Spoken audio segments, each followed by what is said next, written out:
Have you ever had one of those weeks where you feel so on top of things? You're consistent, you're focused, you're following through on what you said you would do?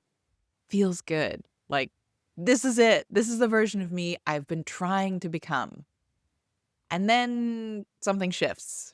You miss a day, you lose momentum. Things that felt easy suddenly feel really heavy. And before you know it, you're off track.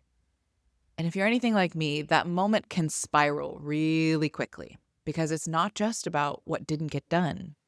It's what we make it mean. Why can't I stay consistent? Why do I always fall off? Why can't I just stick with it? And most of the time, we turn that into a discipline problem. We tell ourselves we need more structure, more willpower, more follow through. But what if that's not the real issue?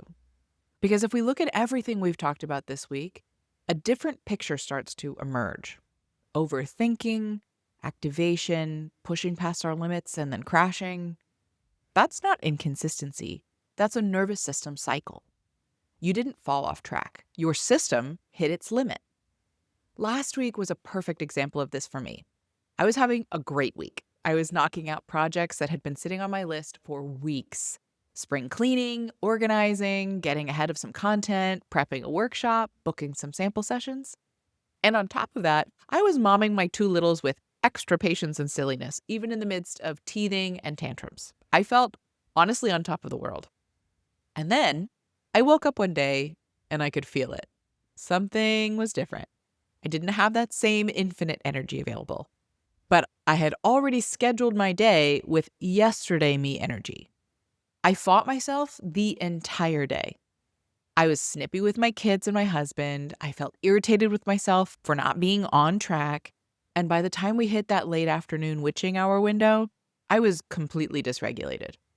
Now, before I had done all this healing work, this exact combination would have spiraled. I would have picked a fight with my husband, had a little mini mentee bee, and wanted to burn everything down.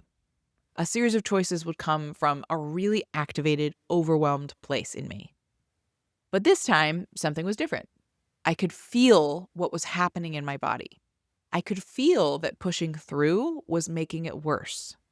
And even though I didn't pivot as early as I could have, I didn't abandon myself completely either. I reduced stimulation. I went into the nursery, turned off the lights, breastfed my baby in the quiet, and I gave myself a moment to come back into my body. And within a few minutes, I could feel the shift. Not a full reset, nothing magically better, but I felt more grounded, more connected, and that changed what the rest of the night looked like. I did the bare minimum. I kept softening my body and releasing the tension, and I kept breathing. And for me, that night, consistency didn't look like getting everything done like it did yesterday. It looked like staying connected to myself. And here's the part that really shifted things for me. The next day, I did it differently. Instead of waiting until I was already at the edge, I started the day by checking in with myself. I took things off my list from the beginning. I paced myself, and I was able to move through the day without hitting that same crash. That's the difference. Not perfection, not never getting dysregulated, but catching it sooner, responding to it differently, staying in relationship with your body as things change. Because here's what we often don't realize. We build our expectations around our highest capacity days, the Wonder Woman days, the highly activated, everything is flowing days. And then we expect ourselves to sustain that all the time.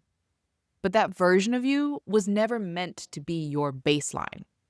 So when your energy drops, when your capacity shifts, when your system needs something different, it feels like failure to us. But it's not failure. It's feedback.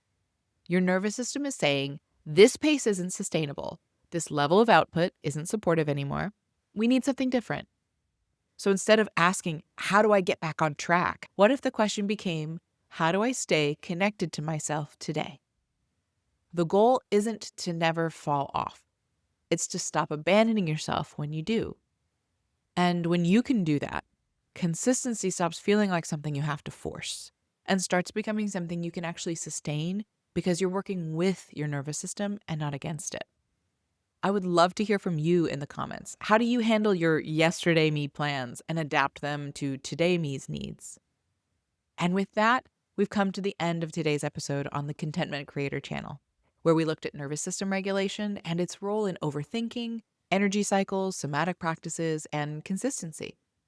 Whether you caught the whole episode or one of our segments, either way, thank you for making it all the way to the end, and I hope you are subscribed so you don't miss another episode.